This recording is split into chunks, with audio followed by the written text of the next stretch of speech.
Hello friends, कैसे हैं आप लोग। स्वागत है आप सभी लोग का मेरे चैनल स्टडी विद कुसुम पे। आज मैं फिर हाजिर हूँ आपके सामने एक नई शिक्षण योजना के साथ, जो कि मैंने क्लास 3 और विषय कलरों के लिए बनाई है।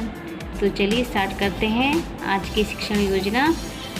शिक्षण योजना स्टार्ट करने से पहले मैं आप सभी लोगों से एक रिक्वेस्ट करना चाहती हूँ कि फ्रेंड, अगर आप मेरे चैनल पे न्यू है तो प्लीज़ मेरे चैनल को सब्सक्राइब कर दीजिएगा, ताकि मुझे काम करने का थोड़ा मोटिवेशन मिलता रहे और मैं इसी तरह आपके सामने नई नई शिक्षण योजना लाती रहूं।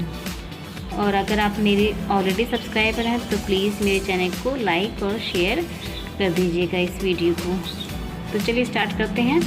सबसे पहले ऊपर के 4 कॉलम में दिनांक, कक्षा, विषय और अवधि लिख लेंगे। कक्षा में 3, विषय में कलरव, अवधि में 40 मिनट। इसकी पहली हेडिंग रहेगी लर्निंग आउटकम। बच्चे कहानी सुनते हैं। बच्चे कहानी या अपने आसपास घटित हुई घटना का अपनी भाषा में वर्णन करते हैं। बच्चे किसी प्राकृतिक आपदा व उसके प्रबंधन के बारे में सामान्य परिचय रखते हैं। अब इसकी दूसरी हेडिंग रहेगी प्रकरण। प्रकरण में लिखेंगे हम साहसी सीमा। साहसी सीमा का शिक्षण योजना मैं आपके सामने लाई हूँ। और इसकी तीसरी हेडिंग रहेगी सीखने सिखाने की सामग्री। इसमें लिखा जाएगा दीक्षा ऐप में उपलब्ध वीडियो, पाठ पुस्तक, नाव, मोटर बोट का चित्र इत्यादि।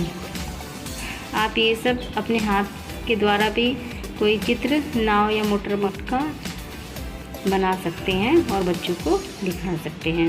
इसके बाद 4th हेडिंग रहेगी सीखने सिखाने की प्रक्रियाएं या गतिविधियां। इसमें लिखा जाएगा 4 कॉलम में क्रम, चरण, समय और आकलन।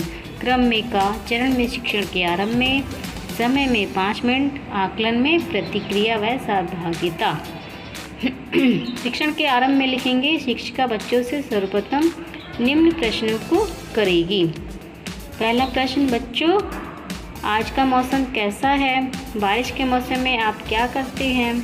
कागज़ की नाव किस किस को बनानी आती है? इसके बाद तीसरा प्रश्न, जब बारिश ज़्यादा होती है और चारों तरफ पानी ही पानी भर जाता है तो आप स्कूल कैसे जाते हो? अब क्रम में खा, चरण में शिक्षण के दौरान, समय में 20 से 25 मिनट, आकलन में सहभागिता। शिक्षण के दौरान में लिखेंगे फिर शिक्षिका बच्चों को बताएगी कि आज हम इसी से संबंधित पाठ साहसी सीमा का अध्ययन करेंगे। फिर शिक्षिका पाठ के मुख्य बिंदुओं का आदर्श भाषण बहुत ही रोचक तरीके से उचित हाव भाव से करेगी और साथ ही दीक्षा ऐप में उपलब्ध वीडियो को भी बच्चों को दिखाएगी, ताकि बच्चों का जो ज्ञान है वो और भी स्थायी हो जाए और वो थोड़ा इस शिक्षण में आनंद भी लें, बोरियत न महसूस करें।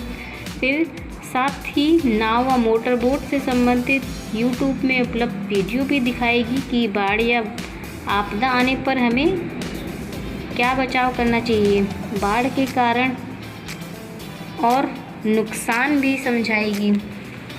अब क्रम में गा, चरण में शिक्षण के अंत में, समय में 10 मिनट, आकलन में प्रश्नोत्तर। शिक्षण के अंत में लिखेंगे फिर शिक्षिका बच्चों की बोधात्मक क्षमता को जानने के लिए निम्न प्रश्नों को करेगी। पहला प्रश्न, सीमा के माता पिता कहाँ गए थे? दूसरा प्रश्न, सीमा ने घर के किन किन सामानों को ऊंचाई पर रखा होगा?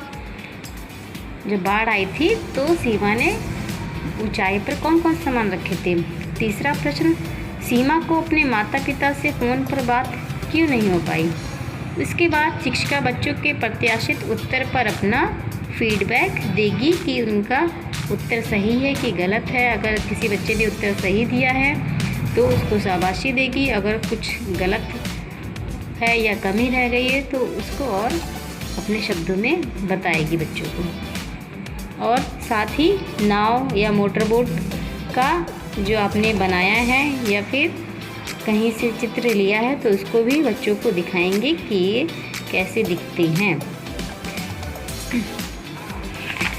इसके बाद हम गतिविधि भी करा सकते हैं।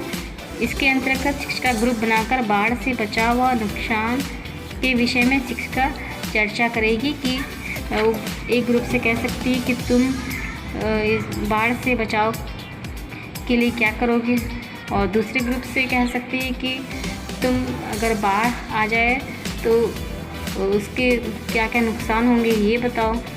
सब लोग अपनी अपनी भाषा में कुछ ना कुछ बताएंगे। इससे बच्चों को भी थोड़ा बहुत भागीदारी का मौका मिलेगा। इसके बाद श्यामपट्ट कार्य। श्यामपट्ट कार्य में शब्दार्थ लिख सकते हैं या कठिन शब्दों को लिख सकते हैं। जैसे मैंने कुछ शब्दार्थ लिखे हैं। माटी, माटी मीन्स मिट्टी। जल, जल माने पानी। जगत, जगत माने संसार। खुश, प्रश्न, खबर यानी सूचना। इसके बाद 5th हेडिंग रहेगी गृह कार्य। गृह कार्य में दे सकते हैं निम्न शब्दों के 2-2 समानार्थी लिखिए। पहला सूरज, दूसरा हवा, तीसरा चांद। इसके बाद 6th हेडिंग रहेगी शिक्षक की आगामी कार्य योजना। इसके अंदर लिखा जाएगा आकलन के दौरान आ रही कठिनाइयों को ध्यान में रखकर शिक्षण करेगी। तो इसी के साथ ही शिक्षण योजना समाप्त हुई।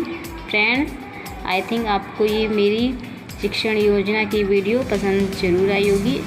अगर ये वीडियो पसंद आ गई है तो प्लीज़ लाइक कर दीजिएगा और अपने दोस्तों में सब शेयर भी कर दीजिएगा, ताकि आपके दोस्तों को भी ये वीडियो मिल जाए, उनको भी शिक्षण योजना बनाने में थोड़ी आसानी हो जाए। और अगर आप मेरे चैनल पे न्यू हैं तो प्लीज़ मेरे चैनल को सब्सक्राइब भी कर दीजिएगा, ताकि मुझे काम करने का थोड़ा मोटिवेशन मिलता रहे और मैं आप सबके सामने इसी तरह की नई नई शिक्षण योजना लाती रहूं। तो इसी के साथ मिलते हैं नेक्स्ट वीडियो में। तब तक के लिए बाय बाय, थैंक्स।